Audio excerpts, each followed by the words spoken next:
Alright, here we are. Well, actually here I am. Don't know where you are.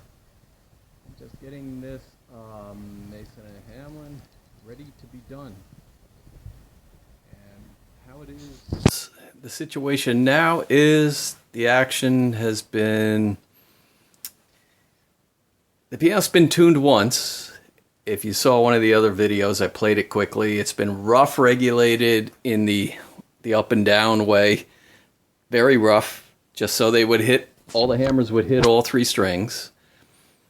Some voicing has been done, and now for some finer regulation. And to start a finer regulation, you have to bed the keyframe, which means, I'm not going to get into it technically, but if this thing is not solid, if there's anything that's movable in here and it doesn't go back to the same position every time you put the keyboard in there, you're not going to get a stable regulation. So that's basically what I'm doing here.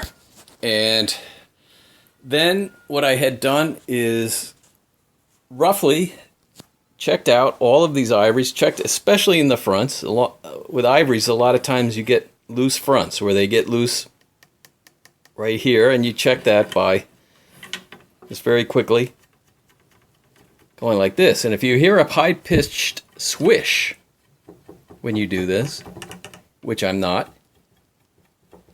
hearing any high-pitched swishes, it means they can be loose. So I've checked these about 9 times over the course of doing this. I keep going back and I'm always checking it. So I'm confident that these ivories are not only in decent shape, even the ones that have been replaced, which were replaced nicely. I know because I did them myself. Oh, sorry, I didn't mean to say that. But even the ones that were replaced are now, these are stable and they're on there and they're ready to be finished. Which, what does that mean? Ivories are, now I don't know how well this camera's going to work. I don't know how well YouTube is going to pick this up. But over time, you can see a grain on ivory keytops, and I can't see it, of course. A little bit of dirt on there too, but you can see there's a little bit yellowing and a little bit of grain. So what I'm doing now is making a decision about the fact that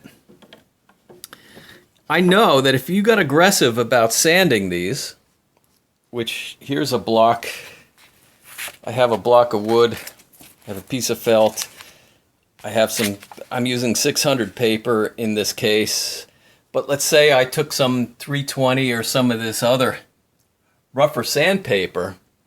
If I got very aggressive about sanding this, I could get rid of this yellowing on the top of all these keys, which you can see some slight yellowing.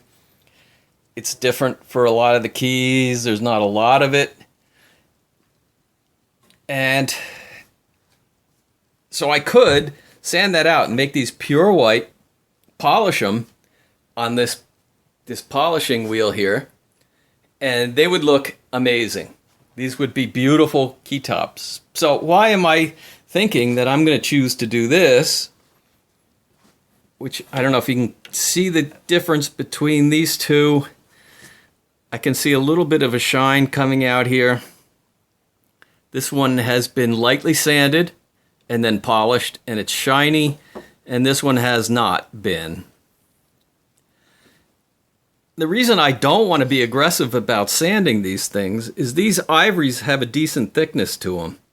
And you say, well, okay, they're thick. Why not be aggressive about sanding them? Well, I don't want to rob these ivories out of how much life there's left to them by sanding them and making them thin, polishing them and saying, okay, here's your keyboard. It's the last time these ivories will look nice. I don't want to do that. I'm going to leave these at a decent thickness, and I'm going to put up with this little bit of yellow and polish them and make them shiny, and they're going to feel nice, but they're not, but they're going to have some life left in them, let's put it that way. So, long story short, it's not, I'm not doing this because I'm lazy. I am lazy. I don't want to aggressively sand these for 5 minutes and then polish them. I'd rather sand them for 30 seconds and then polish them. It's not just because I'm lazy, but it's because I want to honor the ivory keytops that are on there. And if they have a little yellow left in them, that's fine. And then I'll just clean these up and maybe buff them. The ebonies are fine. So that was a long story short. I'm not doing a lot of work to the keys now before I put it back on. And hopefully by next week this piano will be getting shown, and somebody will walk in here and fall in love with it and walk out of here carrying the piano in their car, so I don't have to deliver it either. So thank you.